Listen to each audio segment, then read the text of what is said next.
Hi guys, I'm Banandi Milan. Welcome to my YouTube channel. My name is Kiama Kubela. If you're new, welcome. If returning, thank you so much for trusting me with your data. And welcome to Kia's World. Please remember to like, subscribe, and click on the notification bell so that our family can grow. And welcome to Kia's World. Okay, darling. So in today's education segment, we're going to be talking about what is the difference between a short course and a higher certificate. Is it the same thing?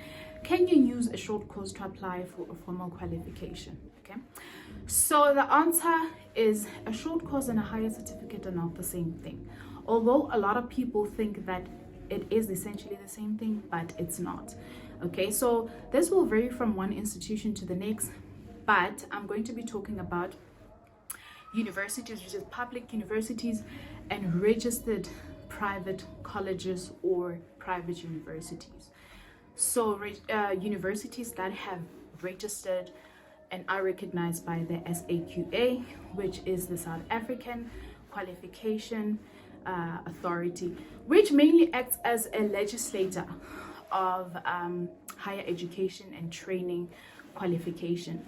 So if you would want to know if your qualification is recognized or not, you would contact the SAQA. They will see if you spend 3 years studying, is it registered or not.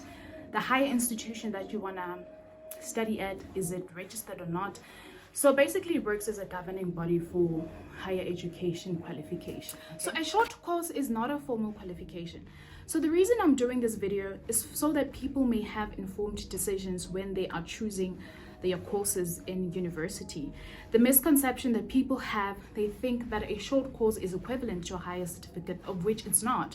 So they get the shock of their lives when they finish their short course and want to register for a formal qualification, and to find out that no, it's not recognized as a formal qualification. So I just want to distinguish the two so that when you do apply for a short course, you know you're applying for just a short course and it is for skills development. I'm not taking away the importance of a short course if you want to obviously update your skills and you want to put more weight to your CV and for employment purposes. I just want you to make an informed decision. So a short course is not recognized by the SAQA as a formal qualification, hence it does not have NQF levels. So your NQF level, your matric, for instance, your matric certificate is equivalent to an NQF level 4. A higher certificate is an NQF level 5. Advanced certificate is NQF level 6, and so forth and so forth. So a short course does not form part of the NQF framework, so therefore it does not qualify as a formal qualification. Whereas on the other hand, a higher certificate is recognized as a formal qualification, right?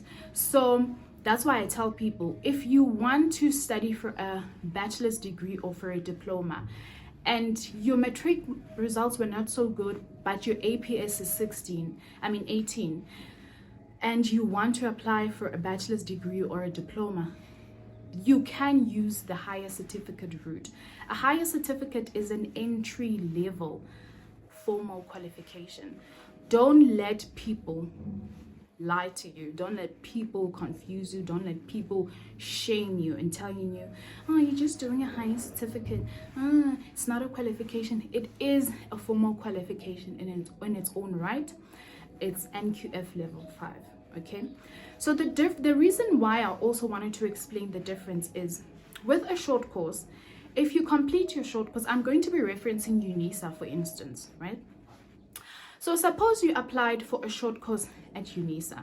Now they're going to give you a student number, right? Once you have completed your short course and you want to apply for a formal qualification, when you go and apply, you are actually going to be given a new student number. You're not going to use the same student number. If you try to apply with the short course student number, it will tell you, the system will tell you that the student number you have used is not for formal qualifications. So you have to go reapply for a new student number.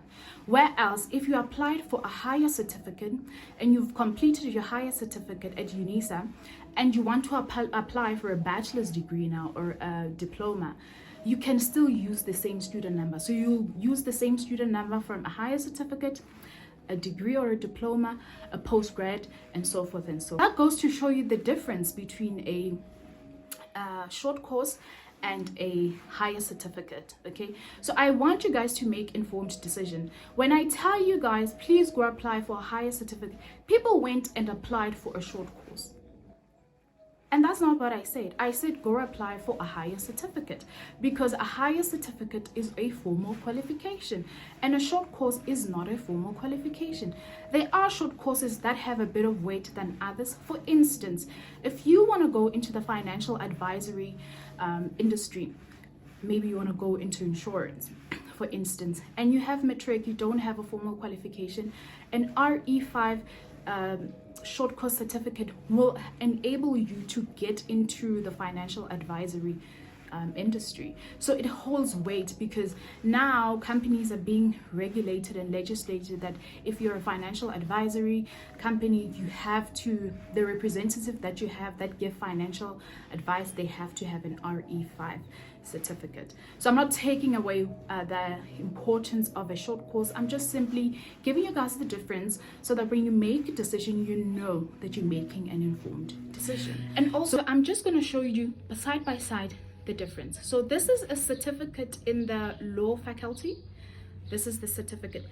If you look down, you will see that it offers 10 modules per year, which is equivalent to 120 credits. Okay, this is a short course in law, a short course in law. As you guys can see, there is only one module there, only one module. You are going to spend 10-15,000 on short courses thinking that they are equivalent to